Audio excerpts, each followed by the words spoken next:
किसी को मंदिर में सुकून मिलता है तो किसी को मधुशाला में।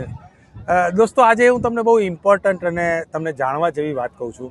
તમે પાલતુ પ્રાણી એટલે કે ગાય, ભેંસ, બકરી આ બધાના દૂધ જોયા હશે, પણ એક ચોંકાવનારી વાત છે કે એક એવું પ્રાણી છે કે જેના દૂધની અંદર 60% આલ્કોહોલ હોય છે.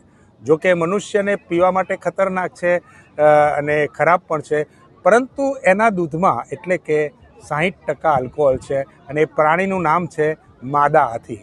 એનું જો તમે દૂધ ટ્રાય કરશો તો એમાં 60% આલ્કોહોલ છે, પરંતુ ટ્રાય કરતા નહીં, કેમ કે એ છે ને એનો મુખ્ય ખોરાક શેરડીનો છે અને શેરડીના તત્વોમાંથી જ આપણે દારૂ બનાવીએ છીએ. તમે પણ બહુ સારી રીતે જાણો છો, એટલે આ તમને એક જાણકારી છે. કદાચ તમને ખોટું લાગતું હોય તો ગૂગલ પણ સર્ચ કરી શકો છો, પરંતુ હાથણી એટલે કે માદા હાથીના દૂધમાં 62% આલ્કોહોલ હોય છે.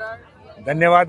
આવી જાણકારી મેળવવા માટે આ પેજને સતત ફોલો કરતા રહો. સતત એટલે દિવસમાં 3-4 વાર તો જોતા જ રહેવું પડે, કેમ કે જુઓ, તમે સવારના આમ ફ્રેશ થઈને મૂડ જુઓ ને તો એ વખતે ચાલુ કરો, પછી પત્ની ક્યાંક આગી પાછી હોય, સાંજનો સમય હોય, આ સમય તો મારે પેજને તમારે ફર્સ્ટ પણ આમ કહેવાનું શું કહેવાય, એને સર્ચ કહેવાય, પણ બ્લોક કરવા માટે ઘણી વખત લોકો સર્ચ કરે છે. એવું ના કરતા. બિયર સબકા સાથ સબકા વિકાસ, અપની બોટલ અપના ગ્લાસ.